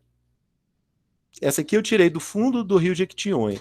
Essa aqui eu peguei no fundo do rio Jequitinhonha, por isso é que ela é mais arredondada. Eu vou dar valor para essa mesma pedra só por ela ter passado por dentro da minha empresa. Só por ela ter passado pelos meus processos administrativos e saiu na outra ponta, já vale alguma coisa. Tá certo? Ela, do jeito que ela tá aqui, ela é até bonitinha. Se der um tratamento nela, aí já é outro processo, né? Aí já é outro processo. Ela já sai com um valor muito maior. Então, se o meu negócio, por exemplo, pegar esse cristal lá em Bocaiúva e levar até o Japão, claro que, né, dá mais trabalho, né? Vou ter que ter toda uma burocracia aí para poder exportar e tudo, né? Vai ter que ter um transporte que não vai ser barato, porque você levar pedra pesada, né? Você vai carregar um negócio pesado lá para o outro lado do mundo. Porém, tudo isso vai fazer parte do meu processo administrativo, né? Quando essa pedra sair do meu processo administrativo, quando eu cuspir ela para fora do meu grupo, lá no Japão ela vai estar valendo não sei quantos mil, né? E sendo que é a mesma pedra que eu busquei lá em Bocaiúva a R$0. Tá certo, gente? Então, o ponto que eu quero deixar marcado com vocês aqui é esse, ó. Essa fronteira, essa divisão que existe aí entre o mundo externo e a empresa, o grupo, a organização, né? Então eu quero deixar bem claro para vocês essa marca entre o que está dentro e o que está fora. Existe um mundo aqui dentro e existe um mundo lá fora, tá certo? Esses mundos não são isolados, eles se comunicam sempre, que é o que eu falei, entram algumas coisas e saem algumas coisas, só que entre entrar e sair, acontece o processo administrativo desse grupo, dessa empresa, né, do que for, e quando ele já sai com valor, né? E de onde vem o valor? Que mágica é essa, né, de colocar valor em uma coisa que não muda nada? Ou se mudar, né, ela vai mudar pouco, o valor vai aumentar muito mais. Qual que é a mágica? O processo administrativo produz isso, ele produz valor, né? Então, tenham isso na cabeça, gente, porque para entender a administração, né, tem alguns pulos do gato aí, ou pulos dos gatos aí, né? As coisas são muito simples até certo ponto, mas tem hora que você tem que dar um pulo do gato. E essa geração de valor, agregamento de valor, se vocês quiserem, né, é um deles, tá bom? Dentro dessa bolota cinza aqui, tem uns processos acontecendo, tem as pessoas trabalhando, e é isso que vai transformar essa pedra do valor zero para um valor, sei lá, R$20, lá aqui em Belo Horizonte, e R$500 se ele chegar no Japão, tá bom? Dúvidas nesse ponto, gente? Esse é o ponto difícil, assim, né, da aula de hoje, né? Como que o valor cresce? Claro que, né, tem uma dinâmica de mercado aí, né? Quanto mais as pessoas quiserem isso, mais eu vou poder cobrar por isso, né? Claro. Mas, de toda forma, o produto que sai nunca é igual ao produto que entra. E o produto que sai é muito mais valioso do que a soma do que entra. Tá certo? Se for pegar o peso da pedra, vamos imaginar assim, quanto é que o correio ia me cobrar para trazer essa pedra, né, de Bocaíba para cá, umas 200 gramas, né, 300 gramas. Quanto que o correio ia me cobrar para trazer isso? Vamos supor, R$ 30, R$ 40. Estou chutando para cima. Né? Com certeza ela vai chegar aqui custando mais do que esse valor que os correios me cobraram. Então não é só o transporte, é a mágica, entre aspas, né, do processo administrativo. Tá bom? Deixa eu ver o que tem mais aqui dessa mágica para eu falar de vocês. Aqui, ó. Processa. E aí, essa palavrinha, gente, não sei se vocês já ouviram falar, essa palavrinha insumo. Não sei se vocês já ouviram falar, gente. Você já tinha ouvido falar em insumo?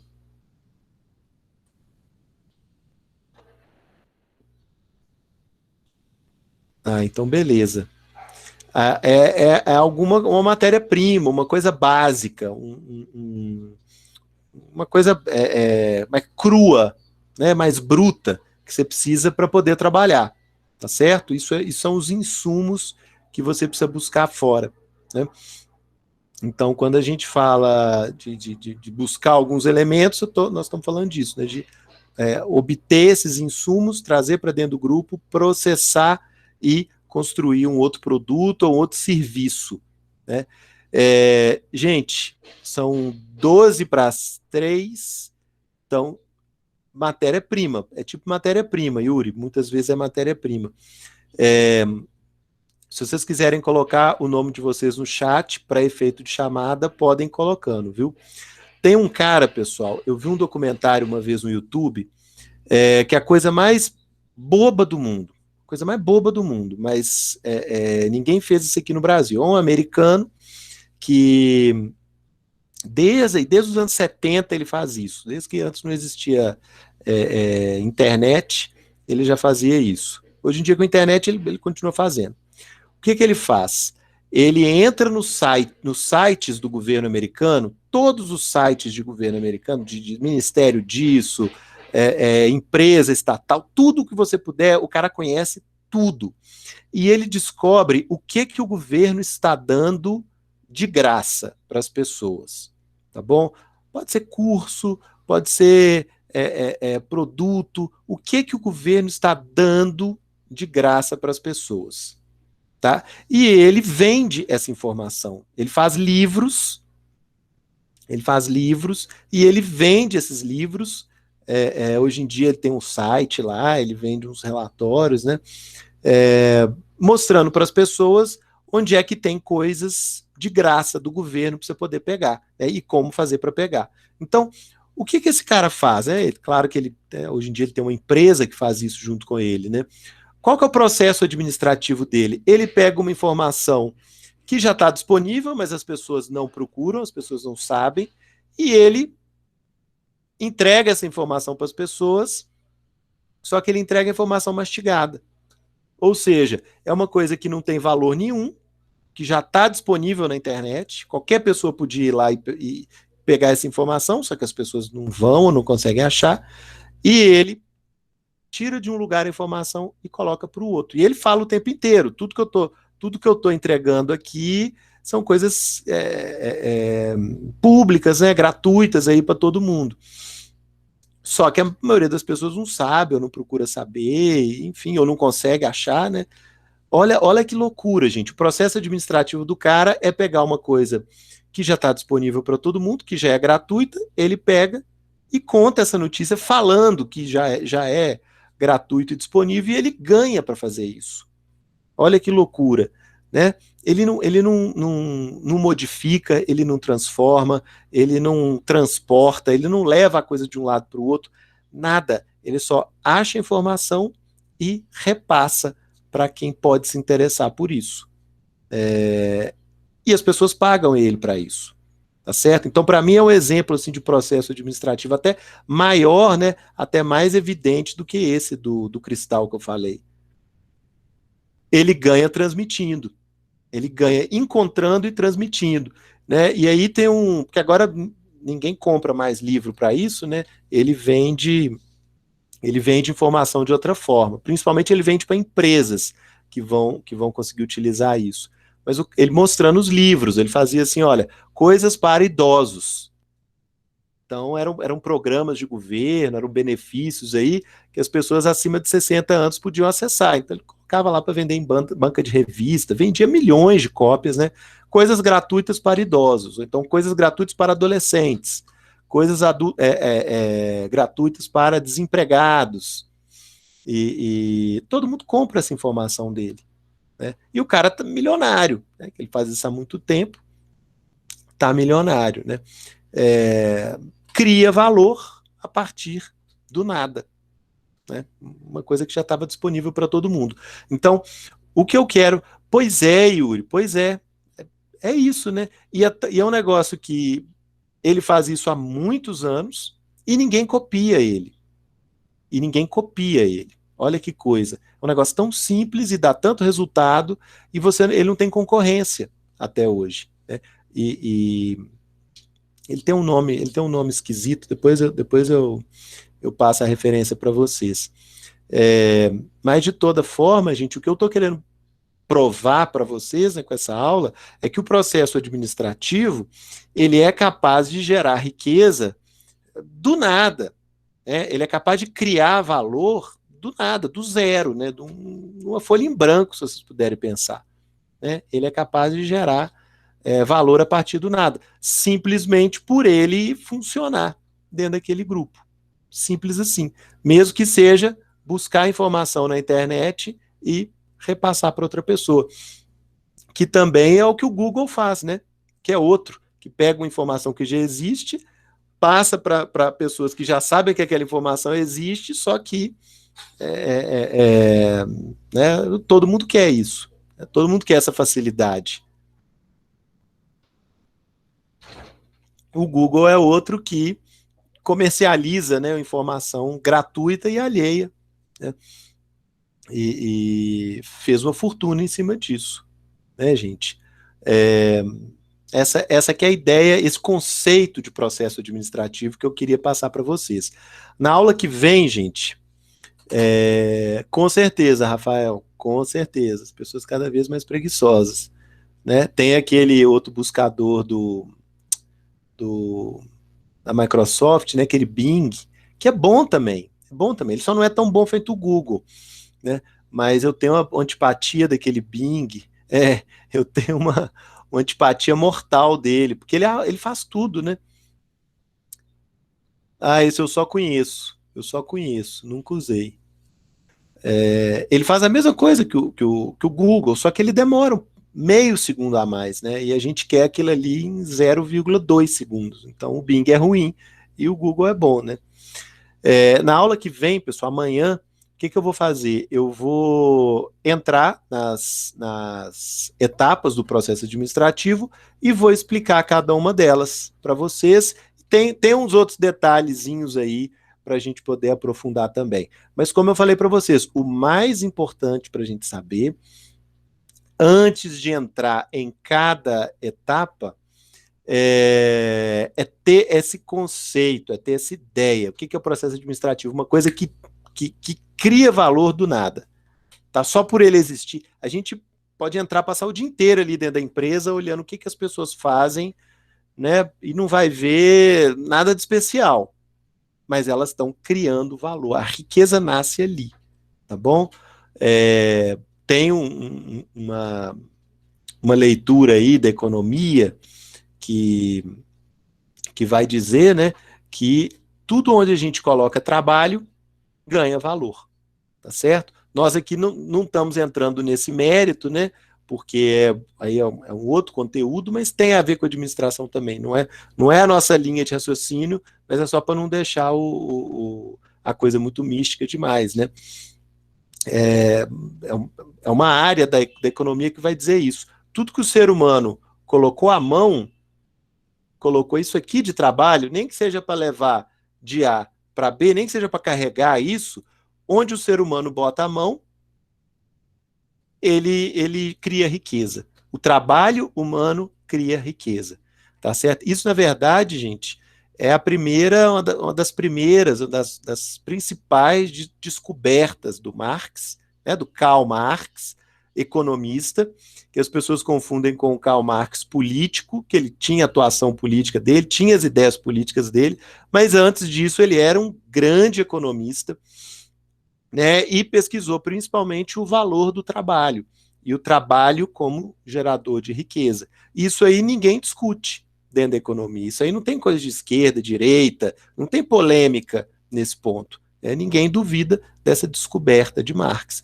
Onde o ser humano coloca trabalho, né, onde ele coloca o esforço dele, a riqueza nasce. Tá certo? Então, o que é o processo administrativo? Não é uma sequência de tarefas que as pessoas fazem, né? Que eu falei com vocês, tipos aí, funções, tarefas, né? Atividades que as pessoas fazem. Pois é, dentro do processo administrativo está todo mundo fazendo alguma coisa. Né? Amanhã nós vamos ver o que são essas algumas coisas, mas dentro do processo administrativo está sempre alguém fazendo alguma coisa ali dentro. Então, se tem alguém fazendo, está gerando riqueza. Então, pronto, gente, contei o segredo aí, não tem suspense mais nenhum, tá certo? Então, como eu falo, esse cristal aqui valia R$ 0 lá no leito do Rio Jequitinhonha, lá em Bocaiúva. Eu peguei e trouxe para minha casa. Se eu quiser vender, tem gente que compra. O que fez ele ganhar valor? Foi o trabalho que eu tive de trazer ele de lá para cá, tá certo? Para a administração, nós vamos ver isso como processo administrativo. Então, uma série de tarefas, uma série de atividades que a gente vai fazer dentro do grupo, dentro da empresa. Processo administrativo. A explicação econômica é onde o ser humano coloca trabalho, a riqueza vai surgir. Tá certo? Eu vou até escrever essa frase aqui.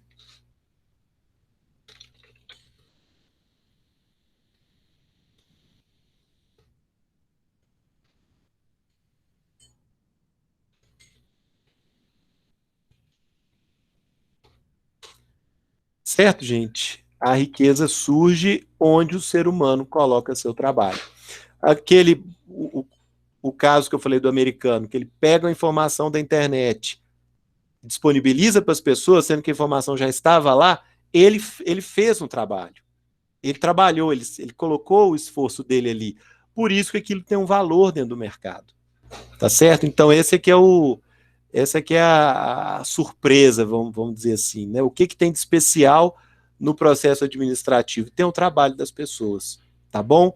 Então, gente, estou fechando aqui esse conceito, tá bom? De processo administrativo, às 2h59, exatamente. Se alguém tiver dúvida, eu estou aqui. Se não tiver dúvida, eu vejo vocês amanhã.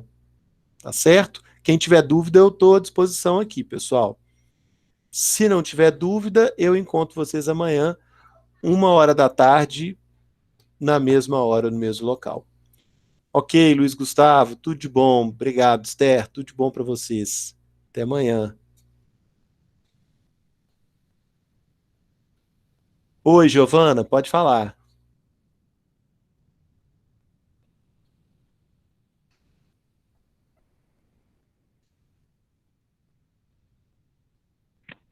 Agora que eu vi, eu liguei sem querer. Ah, sem problema.